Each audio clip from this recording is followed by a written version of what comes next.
Boa tarde. Aqui é a turma de Game Design de 2024.1. E quem está falando aqui é Gustavo Farias. Giovana Carvalho. Giovana Carvalho. Maria Lívia. Samuel de França. Letícia Gabriela. E aí a gente vai começar a explicar as partes gerais, como é que foi, o processo e tudo mais. Na questão da escolha do tema para a realização deste projeto da disciplina, é em relação à ansiedade.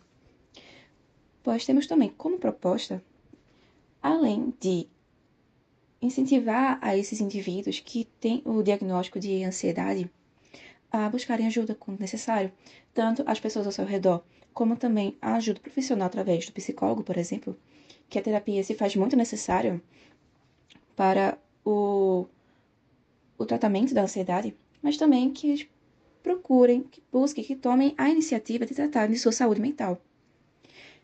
Como também ao público em geral, de conhecerem mais, mesmo de uma forma mais simples, mais leve sobre o assunto, pois ansiedade é um assunto muito extenso, muito profundo. Para o jogo não ficar, digamos assim, com um assunto que seja tão pesado, para não causar também um incômodo, tanto para as pessoas que são ansiosas, mas também para o público em si, tivemos que adaptar o roteiro para que seja abordado de uma forma mais direta e também mais descontraída. Um dos motivos também da escolha do jogo é porque a ansiedade é um tema bastante atual, né? Está muito recorrido entre os jovens.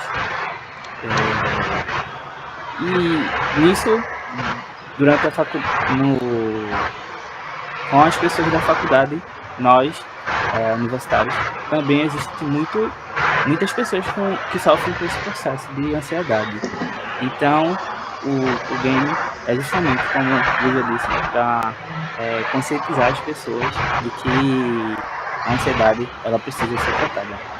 E durante o game, a gente retrata bastante isso, que ficar parado só dá mais gatilho à situação de ansiedade.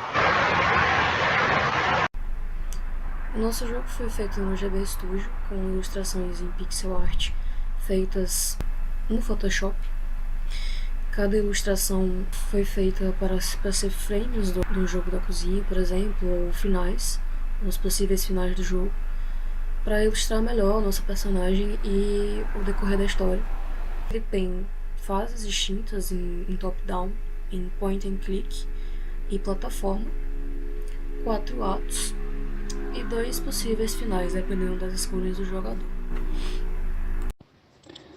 Na direção de arte, no que diz respeito à personagem principal, a gente tomou como base os NPCs presentes no jogo Omori e também na série Pokémon, porque possuem um design mais simples e mais fácil de trabalhar.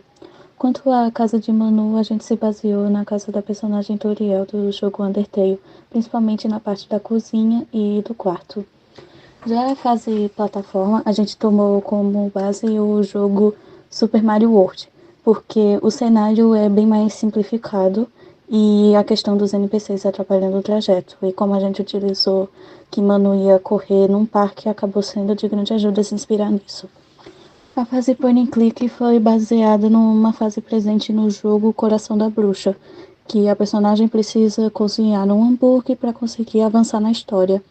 E por último, as ilustrações do jogo, principalmente nos finais, foi baseado nas ilustrações presentes em O Ada Nohara e o Grande Mar Azul, que possuem ilustrações a cada final de jogo também.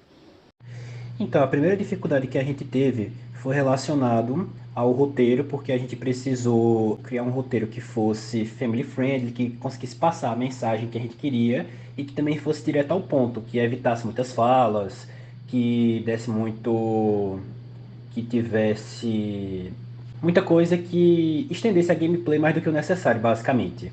E aí a gente resolveu isso.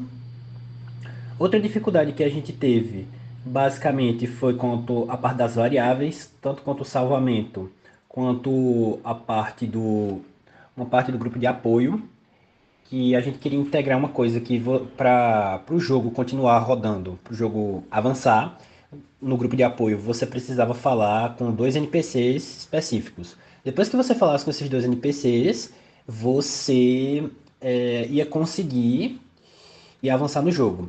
E aí o que eu fiz? Eu criei duas variáveis que se sobrepusessem. No caso, que você falava com o personagem e aí a variável dele se tornava verdadeira, true.